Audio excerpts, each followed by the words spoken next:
करने का आदेश मेरी फौज को नहीं दे सकता। ये इतिहास में सच है, ये झूठी बातें नहीं है, वर्षों यूनिवर्सिटी की बात नहीं है। इंदिरा गांधी बहुत नाराज हुई, लेकिन स्वीकार करना पड़ा।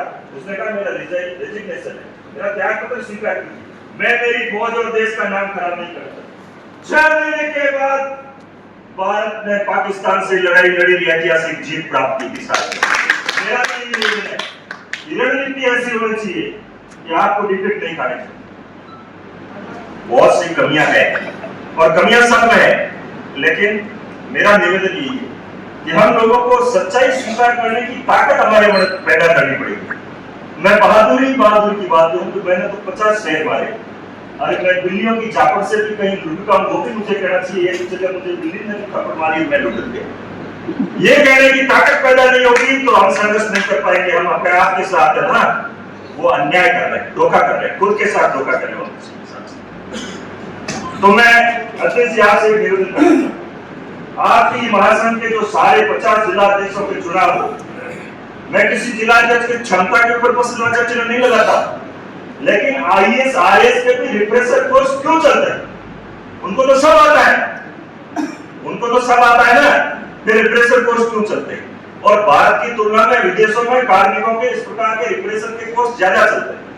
आप तमाम 50 जिलों के चुनाव के बाद जिला अध्यक्षों की कार्यशाला बुलाए, उसमें संगठन से जुड़े हुए आंदोलन की पूर्ण जानकारी रखने वाले लोगों उनको बुलाए, इस तरह की जगह पे रखे, उनको संगठन रीति नीति और उनके ढांचे और अनुशासन के बारे में, सांगठनिक अनुशासन क्या होता है उसको बताए, और लड़ाई कैसे लड़ी जाती है मुझे कहना नहीं चाहिए। मैं कहता हूं ज्ञापन देने नहीं आते कई संगठनों के नेताओं, ज्ञापन कैसे देते हैं, दावे के साथ कहता हूं ज्ञापन देने नहीं आते।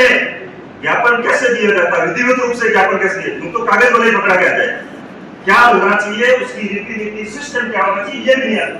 तो ये हम सब की कमी है कि हमने नहीं सिखाया, उनका दोष थोड़ा ही है, सिखाया हमने नहीं, इसलिए हमको ये पहल करनी पड़ेगी। दूसरी चीज कि आपको जिला सम्मेलन करवाने पड़ेंगे, और प्रदेश में हम जैसे जो पदाधिकारी है ना, वरिष्ठ उपाध्यक्ष बन गए, शहर मंत्री बन गए, उन सबको जिलों के दौरे करने पड़ेंगे, उन सम्मेलनों में जाना पड़ेगा। और ये कटु सत्य है और दुर्भाग्य इस महासंघ का कि हम लोगों ने महासंघ के निर्णयों के अनुसार विभिन्न जिलों में दौरे की हाँ भरी, और हम लोग हमारे घरों में बैठे रहे, उन जिलों में कर्मचारियों के बीच हम नहीं गए। इस प्रवृत्ति को छोड़ना पड़ेगा गुप्ता जी, ये सच्चाई स्वीकार करनी। मैं भी नहीं गया, मैं सभी कहता दूसरे लोग नहीं गए, मैं भी नहीं गया। तो सत्य को स्वीकार करो, कमियों को स्वीकार करो और उनको दूर करने के प्रयास करो। एक चीज और खराबी है हमारे राजस्थान शिक्षक संघ प्रगतिशील का मैं प्रदेश अध्यक्ष, और मैं मेरी मीटिंग प्रदेश कार्यकारिणी के लेके कोई कार्यक्रम तय करता हूं तो मैं पूरी ताकत लगाता हूं कि ज्यादा से ज्यादा संख्या में मेरे शिक्षक साथी पहुंचे और पहुंचते भी है। लेकिन महावीर शर्मा जब महासंघ के नाम से कोई कॉल करते हैं, तब मैं मेरे राजस्थान के 3 जिलों में मेरी यूनिटें है, बहुत अच्छी स्थिति है, उनको मैं ये तक कहने की कोशिश नहीं करता कि महासंघ का कार्यक्रम है और आप पूरी ताकत लगा के जैसे अपने संगठन में आते हैं वैसे के वैसे हैं। इस प्रवृत्ति को साथियों बदलना पड़ेगा, ये सच्चाई है। मैं इसको कहता हूं कोई स्वीकार नहीं करे, कोई बात नहीं, मैं स्वीकार कराना नहीं चाहता, लेकिन ये हकीकत है और सब लोगों को पता है। कसम खा के जाओ आज यहाँ से, प्रण लेके जाओ कि हम जैसा हमारी यूनिट के लिए लड़ेंगे, उससे ज्यादा ताकत से हम महासंघ के लिए महासंघ की फौज तो हम है, और हम हमारी फौज को तो कहते ही नहीं है कि लड़ाई के लिए प्रस्थान करना है। फिर कहते महासंघ के नेता ऐसे ही है, महासंघ खत्म हो गया। अरे महासंघ खत्म नहीं है, हम खत्म हो गए, हमारी आत्मा मर गई, हम ईमानदार नहीं है।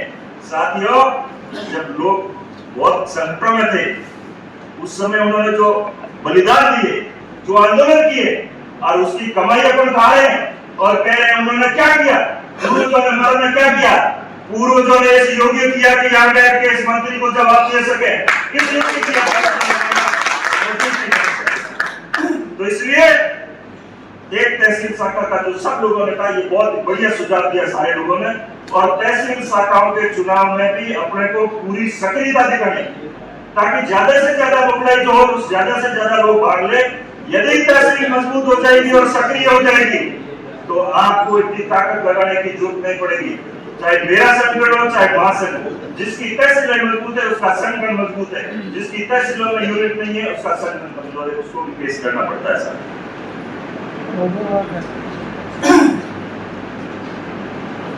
दूसरा, महासंघ का शीर्ष नेतृत्व समय समय पर अपने जिलाध्यक्षों के माध्यम से उनके संपर्क में है।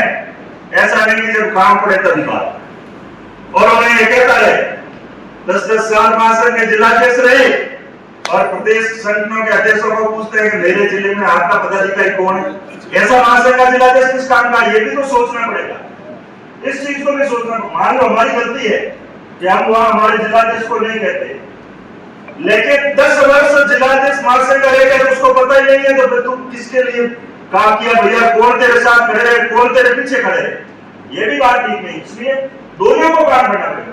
महासंघ का जिलाध्यक्ष भी वहां अपने घटक संगठन के साथियों को ढूंढे, लगातार संपर्क करके, और संगठन का प्रदेश पदाधिकारी प्रदेश अध्यक्ष भी अपने संगठन की इकाई को वहां सक्रिय रखें। एक मैं महासंघ के प्रदेश अध्यक्ष महामंत्री एक बात के लिए यहां ऐतराज दर्ज करवाना चाहता हूं। आज महासंघ की महासमिति की बैठक चल रही है और महासंघ के अंदर जो महासमिति के सदस्य नहीं और इस महासंघ से संबंध लोग नहीं, उन लोगों को प्रवेश की अनुमति दी और महासमिति की बैठक के बीच में उन लोगों के द्वारा कोई मुद्दे उठाए गए। मैं इस